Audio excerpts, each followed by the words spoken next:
nzaturi wawe iteka ryose mwami nzaturi wawe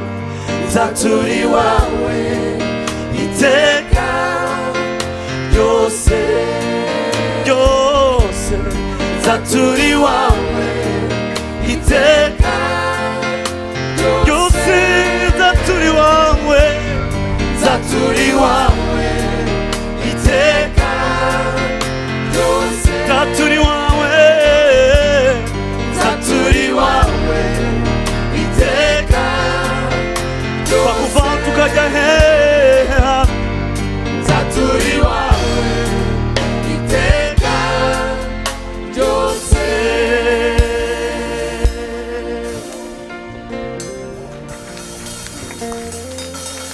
Alléluia. Applaudissons le Seigneur très fort.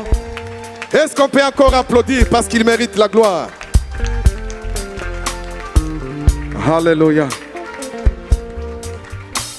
J'aime souvent dire qu'on n'applaudit jamais un roi assis. Il est le roi des rois. Est-ce qu'on peut s'élever pour Jésus? Est-ce qu'on peut l'applaudir? Est-ce qu'on peut laisser notre gloire à côté? Amen. Gloire au Seigneur. Amen. Alléluia. Nous pouvons nous asseoir. Je vais seulement... Non, peut-être on peut rester un tout petit peu debout. 2 minutes seulement. Je vais demander la chorale de revenir. La chorale de l'Assemblée de racheter. Ou bien même, pourquoi pas toutes les choristes qui sont là. Venez, nous allons chanter un petit chant qui nous entraîne dans ce petit moment d'exhortation. C'est le chant qui va avec le message. Parce que je vais parler sur la puissance de la louange. Alléluia. Oh, on dirait qu'il n'y a personne dans la salle. Alléluia. Vous savez, quand un avion a déjà décollé, il ne faut pas descendre très très vite. Il faut rester. Alléluia. Alors ne descendons pas. Alléluia. Est-ce qu'il est vivant? C'est ce petit chant. Mais je vois qu'il y a les gens qui sont assis, vraiment assis. Amen. Bon. Je ne sais pas s'ils sont fatigués. Mais dans de tels moments, je pense qu'on peut s'élever. Est-ce qu'on peut s'élever? Si tu es venu avec 2 jambes, tu peux t'élever. Paulo nasira waliomba, Paulo nasira waliomba, milango ya gereza ikafunguka, milango ya gereza ikafunguka. Paulo nasira waliomba, Paulo nasira. Est-ce qu'on peut applaudir le roi? Gereza ikafunguka, milango yange. On n'attend pas les applaudissements. Paulo nasira waliomba, Paulo nasira waliomba, milango ya gereza ikafunguka, milango ya gereza ikafunguka. Paulo nasira. Dansons pour le roi des rois. Paulo nasira waliomba, milango ya gereza ikafunguka, milango ya gereza. Wamama ombeni kama sira, wamama ombeni kama sira, wamama wenzenu waokolewe, wamama wenzenu waokolewe. Paulo nasira waliomba, Paulo nasira waliomba, milango ya gereza ikafunguka, milango ya gereza. Oh, wababa ombeni kama sira, wababa ombeni kama sira, wababa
Applaudissons le Seigneur.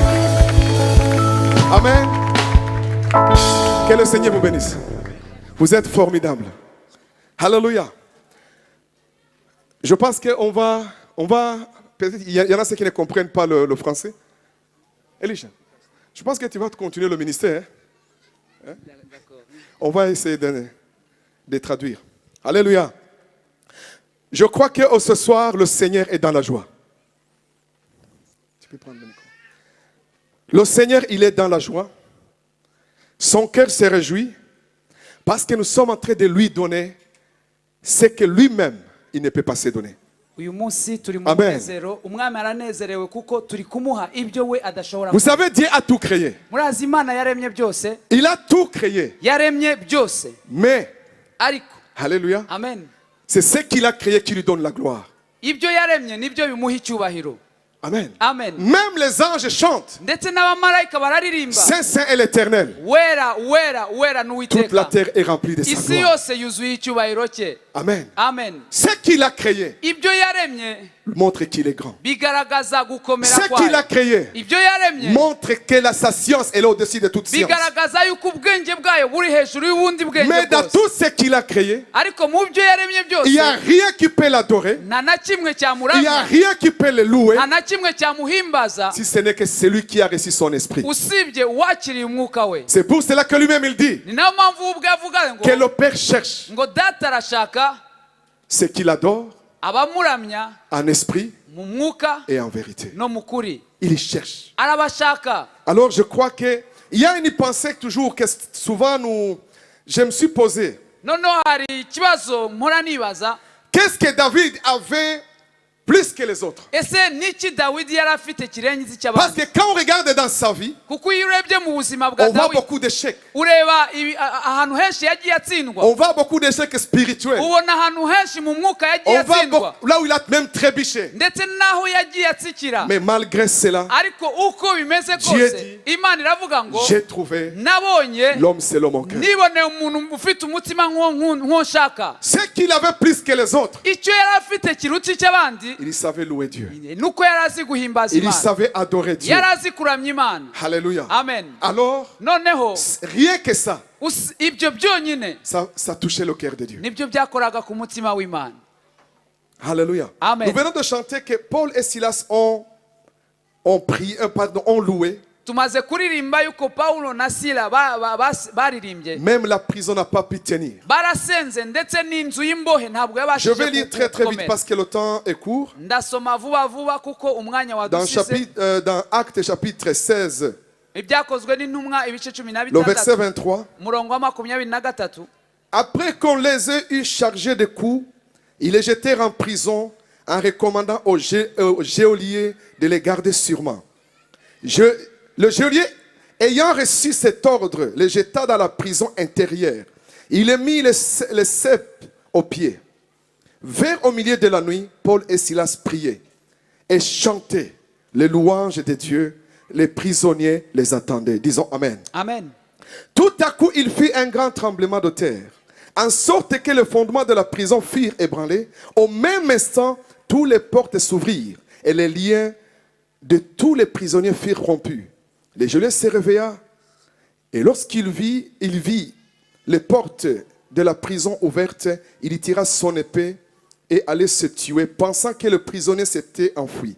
Mais Paul s'écria d'une voix forte, « Ne te fais point le mal, nous sommes tous ici. » Alors le geôlier, ayant demandé de la lumière, entra précipitamment et se jeta tout tremblant aux pieds de Paul et Silas. Il les fit sortir et dit, « Seigneur, que faut-il que je fasse pour être sauvé ?» Paul et Silas répondit, « Crois au Seigneur Jésus et tu seras sauvé, toi et ta famille. » Et disons Amen. Amen. La puissance de la louange. Alléluia. Amen. Je me suis même rendu compte que même Dieu ne résiste pas aux louanges. Alléluia. Amen. Amen. Amen. Si les hommes ne peuvent pas résister qu'on les loue,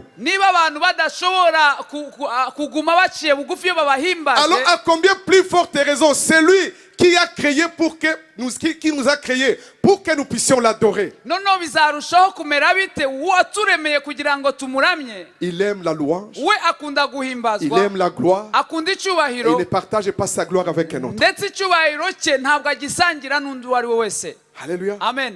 La Bible nous parle de la fille d'Hérode. Bibiliya itubwira umukobwa wa Un jour, Herode. elle a dansé. Umunsi umwe yarabyinnye, Son père était dans la joie. se yari mu munezero, Jusqu'à lui dire, si tu me demandes la moitié de mon royaume, je te le donne. ageze aho amubwira ati nubwo wansaba igice cy'ubwami ndakiguha. Malheureusement, elle a été demandée à sa mère et sa mère avait un mauvais cœur. Ikibabaje nuko yagiye gusaba inama kwa nyina kandi yari afite umutima mubi. Elle a demandé, en tout cas, la tête de Jean-Baptiste. Asaba igihanga cya Yohana Umubatiza. Mais je me suis rendu compte que depuis l'Ancien Testament, Ariko naje gusanga kuva mu isezerano rya kera, même les rois qui nous ont précédés, par exemple, comme qui ont marqué leur histoire. ndetse n'abami batubanjirije ndetse bakoze ibikomeye Je mu parlerai de mateka. David avait arrangé la louange avant toute chose dans le temple de l'Éternel. Ndavuga kuri Dawidi wari warashizeho umwanya wo guhimbaza mu ngoro y'Imana mbere y'ibindi byose. Alléluia. Amen. Mais je me suis rendu compte aussi que Jéricho n'a pas pu tenir devant la louange, la puissance de la louange. Ariko naje gusanga Yeriko nayo itarabashije guhangara imbaraga ziri mu guhimbaza Imana. Alléluia. Amen. Je me suis rendu compte, un roi comme Ézéchias, un jour, il a été attaqué, il a préparé la louange. Lorsqu'il a préparé qu'on puisse louer l'Éternel, l'Éternel les a secourus. Naje gusanga umwami witwaga Ezekiya nawe rimwe yaratewe ategura wo guhimbaza Imana, batangiye guhimbaza Imana. Je vais te dire, mon intsinzi frère, barayibona. Ndakubwira mwene data, tout s'arrêtera. byose bizahagarara, Tous les dons s'arrêteront.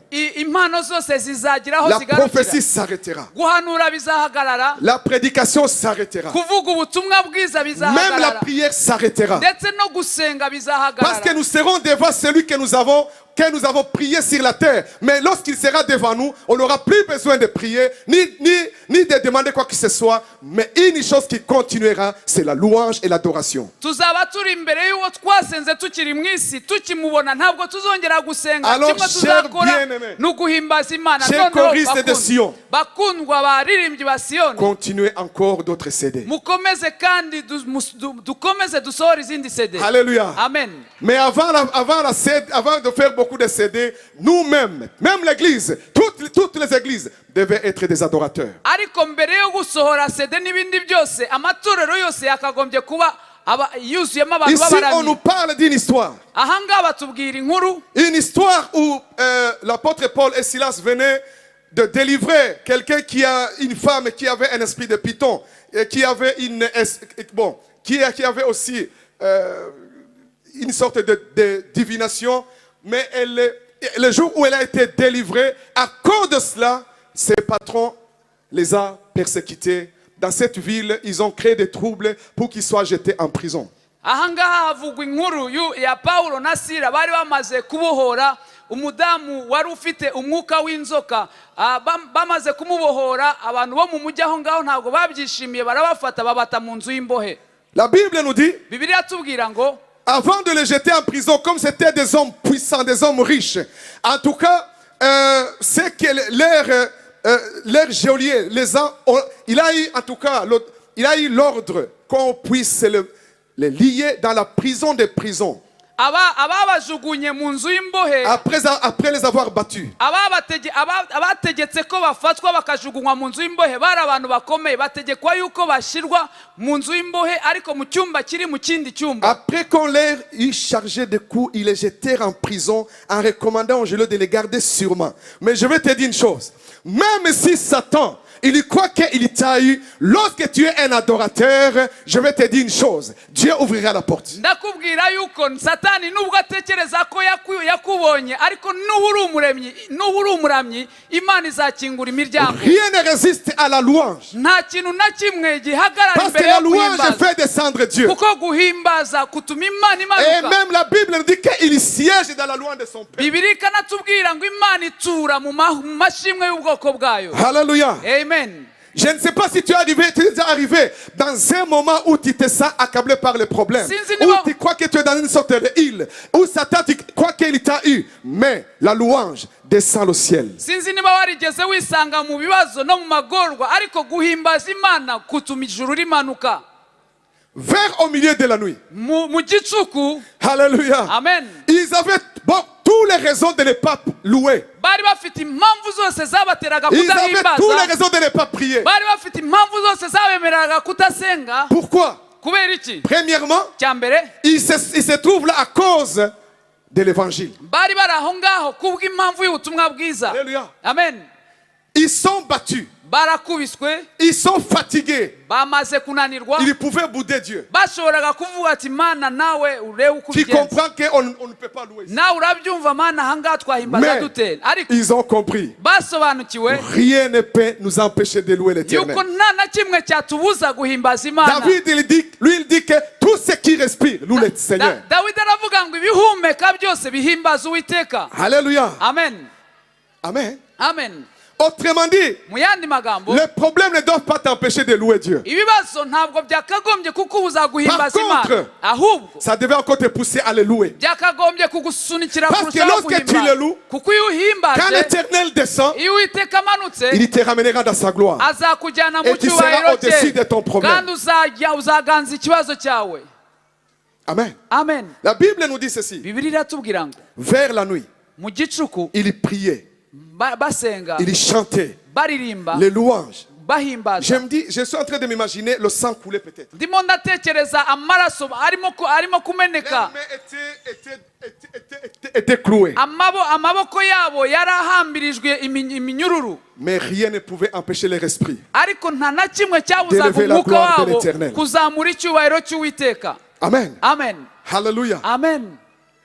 Lorsqu'ils ont commencé à prier, Batangiye gusenga, il y a quelque chose qui s'est passé. hari ikintu cyaje kubaho, Un tremblement de terre, mais qui ne se passe pas dans toute la région, sauf là où il se trouve dans la prison. habayeho guhinda umushitsi kutabaye ahandi Hallelujah. hose usibye muri ya nzu y'imbohe bari barimo yonyine. Qu'est-ce qui s'est passé? Byagenze bite? Lorsqu'ils ont commencé à louer Dieu, Batangiye guhimbaza Dieu Imana, dans sa gloire, Imana mu cyubahiro cyayo, il venait de lui donner un siège. bari bamaze kuyiha icyicaro. Amen. Amen. Mais on dirait qu'il y a... Amen. Amen. Mais vraiment, je vais attendre des adorateurs. Amen. Amen. Mais parce que quand tu dis Amen, c'est-à-dire tu dis, pasteur, ce que tu dis, ainsi soit-il. Et nous donnons le siège. Iyo uvuze amen, Alléluia. uvuga pastor bibe Il bityo siège de la loi de son peuple. itura mu mashimwe Quand y'ubwoko Dieu bwayo. il est sur son siège, Imana iri ku ntebe yayo, il descend dans sa gloire. iramanuka mu cyubahiro Il est cyayo, accompagné de sa puissance. kandi igaherekezwa n'imbaraga zayo, Même les démons ndetse n'abadayimoni vont fuir. bazahunga, Ne peuvent pas supporter la gloire de Dieu. ntabwo bahangara iki cyubahiro cy'Imana. Quand Dieu descend, Iyo Imana imanutse, même ce qui lit ton âme, ndetse n'ibyari biziritse ubugingo bwawe Tomberont. bizagwa. même tes problèmes, Ibibazo byawe, même les démons qui sont derrière ton problème, abadayimoni bari inyuma Tomberont. y'ibibazo byawe bazagwa. rien ne résiste à la gloire de Dieu. Nta kintu na kimwe gihangara icyubahiro cy'Imana. Amen. Amen. Tu vas me dire, pasteur, tu les trouves où? Urambwira uti pasiteri si ibyo urabivuga ubikuye Dans he? ta Bible. Muri Bibiliya yawe. Dawidi, Alléluia. amen, Abandonné de tous. yaratawe na bose. Même son père ne se souvenait pas qu'il avait un enfant qui est dans la forêt pour garder les brebis. Na se ntabwo yari akibuka yuko afite umwana uri hirya mu Mais il gihuru dit une chose. arinda intama, Il dit une chose. ariko avuga ikintu kimwe. Lorsqu'un lion vient, Igihe intare je le déchire. Au nom ndayitanyaguza de mu l'Éternel. izina ry'Uwiteka. Alléluia. Amen. Quel démon peut tenir devant le lion de la tribu de Juda? Aucun. nta na kimwe cyahangara intare yo mu muryango wa Yuda. Alléluia. Amen. La Bible nous dit ceci. Bibiliya iratubwira ngo Alléluia. haleluya Lorsqu'il va se présenter, ngo il akihagera va dire ceci. araza kuvuga ngo Je n'ai pas un grand CV, ngo ntabwo mfite sevendeze mais ce que je vais vous dire, ariko icyo nza c'est mon kubabwira expérience. ni inararibonye Et cette mfite histoire-là kandi ibingibi biri va kuba faire que quand Saoul est attaqué par les démons, nibyo byatumye ubwo Sawuli on yaterwaga va faire n'abadayimoni appel à lui. baje Il y kumuhamagaza va seulement jouer. noneho waza gukina Saoul sera délivré. Sawuli arabohoka. Mon frère, Muvandimwe, Dieu cherche un adorateur. Imana irifuza Sois abaramyi. un adorateur. Ube umuramyi. Lorsqu'ils ont commencé à louer, Igihe batangiraga la kuramya prison a tremblé. uburoko Il y a une chose qui m'a buranyeganyega frappé. hari ikintu cyankozeho Les portes ont commencé commencé à s'ouvrir. imiryango yahise itangira gukinguka. Alléluia. Il y a une deuxième chose. hari ikindi cya kabiri. Même les menottes que les autres prisonniers avaient étaient tombées. ndetse n'amapingu yari yarambitswe izindi mfungwa zahise zigwa. Mais une chose qui m'a frappé, ariko icyankozeho kurusha aucun ibindi, prisonnier n'a fui. nta mfungwa n'imwe Vous yahuje. savez quand la gloire de Dieu descend, igihe icyubahiro cy'uwiteka kimanutse, on ne veut plus partir. ntabwo uba ukigiye, On veut demeurer dans sa gloire. ahubwo wifuza kwigumira muri ubwo bwiza. Amen. Toi, Haleluya. tu es prisonnier. wowe uri Tu imfungwa, vois la porte s'ouvrir. ubonye imiryango ikinguka, Ils ont attendu la loi. ariko bumvise Ils ont guhimbaza, attendu la prière. bumva gusenga, Ils ont senti la gloire de Dieu. bumva icyubahiro cy'Imana, Ils sont restés. barahigumira. Les geôliers, ils se réveillent. ahubwo Ils abacungagereza trouvent que toutes basanga les portes sont imiryango, ouvertes. basanga imiryango yose Il dit, ifunguye, en tout cas, maintenant c'est la mort. Vaut mieux que je me suicide avant qu'on me tue. baravuga ngo noneho katubayeho. Mais byabaye- l'apôtre Paul va lui dire, arrête, arrête. ariko Personne Pawulo n'a fui. arababwira, Pawulo arababwira ngo oya oya musigeho, nta Alléluia. n'umwe wahunze. Et qu'est-ce qu'il va faire? Byaje kugenda gute? Il va demander qu'on puisse allumer la lumière. On puisse allumer. aza gusaba ko bacana amatara. Quand il a regardé, babonye vous noneho savez ce qu'il a fait? ibyo basanze, Il s'est mis à genoux. ahubwo bishize bahise Ce bajya qui ku mavi. était sous son autorité, ce qui était devant rien, il les a dit, mon Seigneur, que voulez-vous que je fasse? Quand il loue Dieu, il descend sa gloire sur toi. ba bandi bamupyinagazaga nibo bamuhindukiye barubama baravuga ngo ese mutware twakora iki? Les prisonniers sont restés là. imfungwa zarahagumye, La bonne nouvelle est arrivée. inkuru nziza irahagera. Tu es venu ici. waje hano, Je ne connais pas ton problème. sinzi ikibazo cyawe, Mais ce que je connais, ariko icyo nzi cyo c'est lui qui t'a mis en prison. nuko uwagushize mu buroko Dans ton âme, mu mutima il ne peut wawe pas supporter la gloire de Dieu. ntabwo ashobora guhangara Ton icyubahiro problème peut cy'Imana. se résoudre ici. ikibazo cyawe cyakemukira Ton salut peut ahangaha. être... peut-être aujourd'hui c'est le jour de ton salut comme ces geôliers. birashoboka ko uyu munsi ari umunsi w'agakiza Qu'est-ce qu'il kawe. va dire? ese azavuga iki? Je ne vais pas vous garder ici. ntabwo nza Je kubagumana vais vous hano. amener chez moi. Ariko Ma femme et mes enfants doivent wa écouter cette bonne nouvelle. mucungagereza yavuze ngo ndabatwara iwanjye, ahubwo On umugore wanjye les a nawe agomba lavés kuwumva. avec respect. yabatwaye n'icyubahiro Au ce cyose. jour-là, uwo munsi la même nuit, iryo joro nyine toute la maison a été baptisée. ijoro urugo rwose rwahise Mon rubatizwa. frère et ma soeur, muvandimwe, tu cherches la solution de ton problème. urifuza igisubizo ku kibazo ufite, Au fait, tu as trouvé le meilleur endroit. uri ahantu C'est ici où hakwiye, il y a la gloire de Dieu. hahandi hari icyubahiro Ton âme peut cy'Imana. être libérée. umutima wawe ushobora Tu kubohoka, peux rentrer comme tu n'es pas venu. ushobora gusohoka Si tu attends sa voix, ushobora gusohoka uko utaje niwumva gusa ijwi rye. n'endurcisse pas ton cœur. wituma umutima wawe Hallelujah. ukomera. Hallelujah. Il y a la gloire de Dieu ici. hari icyubahiro cy'Imana Il y a hano, Dieu lui-même qui est descendu dans sa hari gloire. Imana ubwayo yimanukiye, Ah, nous lui avons donné un siège. twamuhaye icyicaro, Mais tu ne sais pas pourquoi tu es ici. ariko ntabwo uzi impamvu uri hano, Mais ce n'est pas le hasard dans le plan de Dieu. ahubwo ntabwo ari impanuka muri gahunda Aujourd'hui, y'Imana. uyu munsi Si tu attends sa voix, niwumva ijwi rye ne pars pas. wigenda, Il y a les hommes de Dieu. ahubwo hari abakozi Je b'Imana. suis là. ndahari, Je peux te dire ce que tu dois faire. nshobora kukubwira icyo C'est ukwiye seulement gukora. une chose. ni ikintu kimwe, C'est confesser. kwatura, Comme ce que Paul a dit à cet homme. nk'ibyo Pawulo yabwiye uyu Si tu confesses de ngo tout ton cœur, niwatuza akanwa kawe si tu crois et que ukizera tu confesses, kandi ukatura, tu seras sauvé.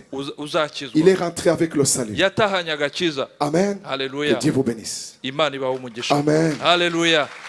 Amen. Haleluya. Je voudrais seulement, pour terminer, remercier tous les hommes de Dieu qui sont venus pour nous soutenir l'Église et cette grâce que Dieu vient d'accorder encore à la chorale de Sion, la sortie de leur CD. shoje nshimira abakozi b'Imana bose baje bazanywe no Et vous remercier encore, vous tous, parce que ça continue. ndetse n'iki gikorwa Demain à 10 cyagezweho na h, nous allons Chorale continuer. Ça sera un culte de louange et d'adoration. ejo saa yine n'igice azaba ari amateraniro yo Nous aurons guhimbaza encore no le frère kuramya Patient Imana. avec nous. tuzaba turi kumwe na frère Et la Patient. chorale, je crois que les chants qui n'ont pas chanté aujourd'hui vont le continuer demain. kandi nkibwira ko korali indirimbo itari bubashe kuririmba uyu munsi izakomeza Et ikaziririmba que le ejo. Seigneur vous bénisse. Imana Mais ibahe umugisha. n'endurcisse pas ton cœur si tu attends la voix du Seigneur. ariko Soyez bénis. Amen. niwumva ijwi ry'umukiza wawe rikubwira wikomeze umutima.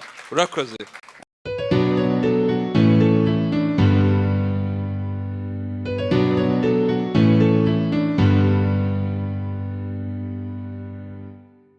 Bye.